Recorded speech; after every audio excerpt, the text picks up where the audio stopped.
அண்மை செய்திகளை பார்த்து வருகிறோம். பழனி நில மோசடி வழக்கில் ஜஸ்டின் மணிகண்டன் கைது செய்யப்பட்டிருக்கிறார். அது தொடர்பான அண்மை செய்திகளை பார்த்து வருகிறோம். விவரங்களுக்கு இணைகிறார் எமது செய்தியாளர் ராஜேந்திரன். அவரிடம் பேசலாம். வணக்கம் ராஜேந்திரன். அவர் மீது எந்த பிரிவுகளின் கீழ் வழக்கு பதிவு செய்யப்பட்டு கைது செய்யப்பட்டிருக்கிறார்?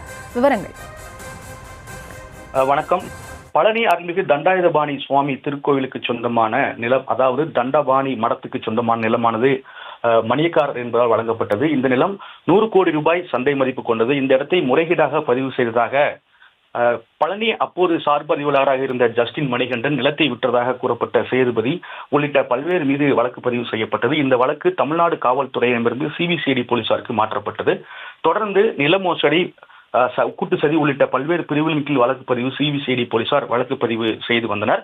அது மட்டுமல்லாமல் தொடர்ந்து ஒட்டஞ்சத்திரம், பழனி, கோவை, மடத்துக்குளம், நெல்லை உள்ளிட்ட பல்வேறு பகுதிகளில் சோதனை நடத்தப்பட்டது. இதற்கிடையே இந்த வழக்கில் முக்கிய குற்றவாளியாக கருதப்பட்ட சார்பதிவாளர் ஜஸ்டின் மணிகண்டன் சென்னை உயர்நீதிமன்ற மதுரை கிளையில் முன்ஜாமீன் பெற்றிருந்தார். இதற்கிடையே அவர் 7 நாட்கள் திண்டுக்கல் சிபிசிஐடி காவல் நிலையத்தில் விசாரணைக்கு ஆஜரான போது சிபிசிஐடி போலீசார் கேட்ட கேள்விகளுக்கு முறையாக பதிலளிக்கவில்லை என குற்றச்சாட்டு முன்வைக்கப்பட்டது. நேற்று இந்த வழக்கு விசாரணைக்கு வந்தபோது சிபிசிஐடி போலீசார் பலமான வாதங்களை முன்வைத்தனர். இதுவரை விசாரணைக்கு ஜஸ்டின் மணிகண்டன் ஒத்துழைக்கவில்லை என கூறியதையடுத்து அவரது முன்ஜாமீனை ரத்து செய்து சென்னை உயர்நீதிமன்ற மதுரை கிளை உத்தரவிட்டது.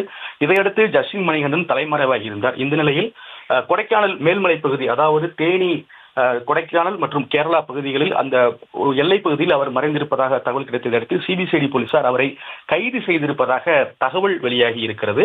இது மட்டுமல்லாமல் இந்த இடத்தை முறைகேடாக பத்திரப்பதிவு செய்து கொடுத்த புரோக்கர் ஜெயபிரகாஷ் என்பதன் வீட்டில் 2வது நாளாக திண்டுக்கல் சிபிசிஐடி ஆய்வாளர் சந்தனலட்சுமி தலைமையிலான போலீசார் விசாரணை மேற்கொண்டு வந்தனர்.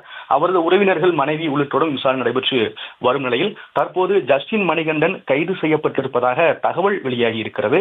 ஏற்கனவே இந்த புகாரில் சேதுபதி, வெள்ளைத்துறை உள்ளிட்டோர் நள்ளிரவில் கைது செய்யப்பட்டனர். அந்த தகவலானது காலையில் தான் பொதுவெளிக்கு பரவி வந்தது. இந்த நிலையில் தற்போது ஜஸ்டின் மணிகண்டன் கைது செய்யப்பட்டிருப்பதாக தகவல் வெளியாகி இருக்கிறது.